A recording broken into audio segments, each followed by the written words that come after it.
Good morning everyone and welcome back to my channel. If you are new here, this channel is all about Unreal Engine and photogrammetry. So what I do is I travel around the world, I do a lot of photo scanning, and then I bring those models into Unreal Engine and build environments from it. Eventually I will sell it on the Fab store. For this project I went to the Fanal Forest in Madeira, which truly is one of the most magical places on this planet. There I scanned around 30 trees. I'm now making a tutorial series where I'm going to show you everything that goes into creating these assets from beginning to the end. In this episode, we're going to take a look at textures. I'm going to show you how I extract roughness and translucency maps from my diffuse map.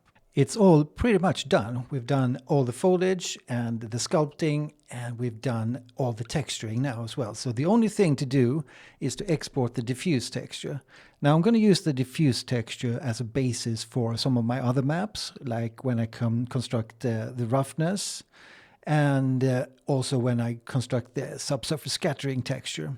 I'm also going to export an ambient occlusion directly from 3D code, and the normal map I have since before, and it came from Reality Scan. So all of these are going to need some tweaks, and I'm going to show you how to do that right now.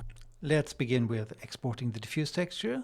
So I have it down here, and the easiest way I found is to export it just up here in textures, export color albedo map. This is going to take all of the diffuse textures that you have visible in the stack down there. So if I click that, now you get the option to select which UV set, that is which UDIM you want to export. You got 1001, 1002, or all textures. In this case I want all textures, and I just click OK. Then what you're going to do, you're just going to find a spot for where it can be, and then you name it, and then you save it down there. Now the thing is, I found it works best with an EXR in 32-bit. It just keeps everything. Then you don't have to risk getting it out in 8 bits or anything, because I want it at least in 16 bits because I'm going to do quite a few operations. So save it out in the EXR 32-bit. It's going to look a little bit odd in Photoshop, but we're going to fix that. I have opened them up in Photoshop. It's 1001 and 1002, and as you can see they look pretty flat, and this is because they come in 32-bit. So that's the only option you have when you export them. They will end up in 32-bit. So for that I have prepared some actions. So I got here where I can go to 16-bit and to 8-bit or whatever. I got everything figured out. But what we need to do is we need to gamma this down, and we need to convert it to 16-bit. So if we could do first a gamma down, like so. Now it can see it looks natural. So what you need to do is you need to find the value of 0.454 or 2.2 to go up or down. And that's what we did here. So now this one is natural, and we just convert it to 16-bit. And that's it. So now I have an 8K version of that. And we can do the same here. And to 16-bit. So we're going to save these out, and then I'm going to keep them in my library, so to speak. I'm not going to use 8K and not 16-bit. When I am using it in Unreal, it's going to be converted down to 8-bit and 4K. That's my max resolution that I usually use. I find that 4K is the sweet spot. 8K, it just kills memory and everything, and the returns are kind of diminishing. Now it all depends on how big your model is, of course, but then I would prefer to split it up into UDIMs and always keep 4K, because the system kind of clogs down with an 8K texture. Everything becomes slow and unworkable. So 4K is the magic texture size. And we're also going to use this one to create a few other maps, because now we need a specular map, and we're going to need a subsurface scattering map. Now, I find maybe I'm not using the subsurface scattering as much as I thought I would. It just gives a marginal little effect, and it's not that impressive, to be honest, but I will provide it anyways. It just gives a little bit extra boost where the greens are. But we are going to do what you call a swizzled texture, where we get one texture in R and one texture in G and one texture in B. Now I know that as of late, Megascans have gone away from that a little bit, so I'm going to have to provide, I think from now on, I'm going to provide one RGB texture, and then I'm also going to provide them separate. So we get that. And we're also going to create an ambient occlusion map, and I'm just going to generate one in 3D Coat and export it. Let's start with the ambient occlusion map. So the one I have, you might remember that I made it with a more intense gamma, so it's way darker than it should be, so I have to make another one. And we're going to calculate occlusion, and we're going to set it to sphere because we don't want it to be too aggressive. If you set it to half sphere or hemisphere, you will imply that there is a floor, which there is here, but we don't want too much darkness in the bottom here. So set it to sphere, and we're going to set it to this linear here, 1.0, not the 2.2. And then we click OK. When it's done, we can flip it to standard blend, so we see what's going on, and that looks absolutely fantastic. So now we can just export this as we did the other one. Export and use all textures, OK. And instead of diffuse, we're gonna name it AO. Just hit save. Let's make the specular map. So first we want to shrink it down to 4K. That's all we're gonna need. And then I also have prepared a couple of actions here. So we're going to do the roughness here. And if I check that, it's going to go through a few things. So let's see what it does. So the thing is that when you're doing these kind of static objects, you don't need to get crazy with the roughness. You just need something that kind of breaks it up so you don't get the too shiny surface and that kind of thing. So it's not as important as if you were doing a bit more of a metallic object. You would have to pay more attention. Usually I find it here, if you just do a few things, you'll be quite okay. So here I created 3 of these. So let's see what it does. So the first one that it creates is a black and white. So this is a filter that turns it into black and white film.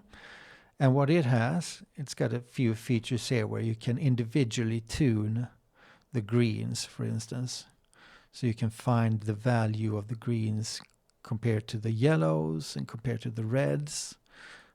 So this allows you to fine-tune the grayscale of the roughness map. So let's see, I want it maybe something like that.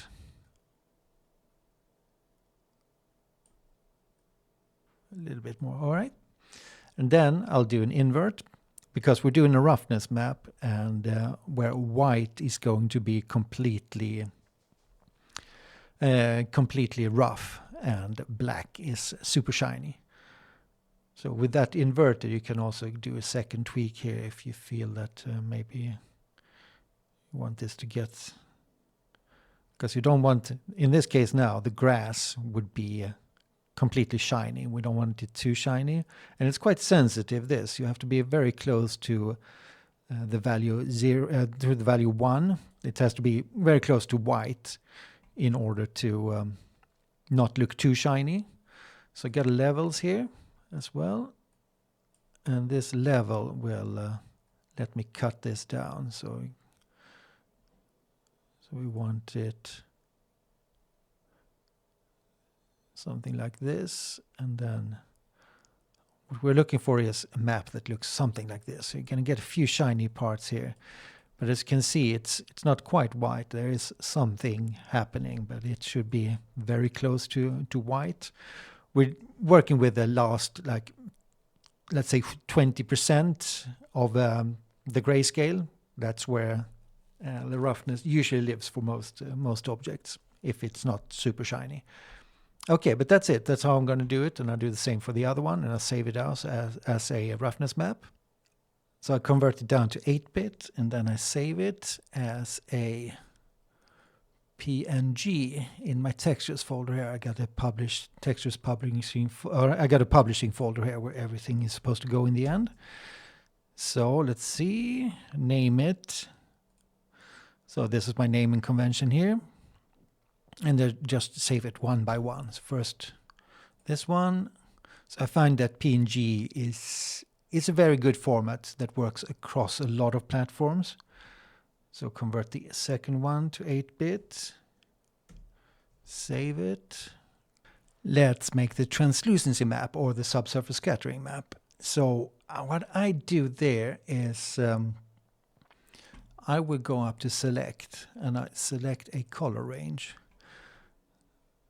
And I'll click on the green thing. So in this case, it would be probably just the grass, something like this. I set a reasonable amount of fuzziness, and I click OK. And then I'm just going to copy this, because we only want the green to be translucent. So if I copy this and paste it in, I got a layer with only the green. Now I need a black layer, so we see what we're doing. So I'm just going to get a black color, use the bucket, fill it in, so now you can see it there. And then this one, we just need to go adjustments and desaturate. Down there. So now it's black and white. And after that, we need a levels. I'm just going to put levels on top here. So in this case, it's a mask, so white is going to be happening with translucency. So we're just going to pull this down so we get a lot of white. And we don't want strays all over, maybe not like this. Well, it depends. I mean, there's a lot of moss there as well, so maybe that could look good. So let's do it something like this. All right. And I can flatten the image here. And then what I want to do also is I just add a little blur, because we don't need it to be crystal sharp like this. I find something like a 2-pixel blur is going to do the trick usually. So now you're going to get on the tops of the grass is going to be a little bit of translucency, and even here where there are some little mosses sticking out, you get a bit of that. And then you can just save that, and I do that for all of these that has some kind of greenery in it. If there's no greenery in it, I skip this and just keep it black. But I still need it for my RGB texture. Now let's make the RGB texture. So here I have the occlusion texture opened, and I'm going to save it down separately as well as a 4K texture. And now we're going to go to the channels, and we're going to fill this ones up. So I named these textures ORT, so that means occlusion for red, roughness for green, and translucency for blue. So red is already occlusion, so we're going to get something into the green channel. For that, I go to my roughness map. I have them all open here. So I go to 1001, URIM 1001, this one here, and I just go Control A, Control C, then I go back, and I paste it in. So now it's like that. And now we need the blue, which is the translucency, and that one is here. And I need the translucency, so Control A, Control C, go back, paste it in. So you should end up with something that looks like this. So,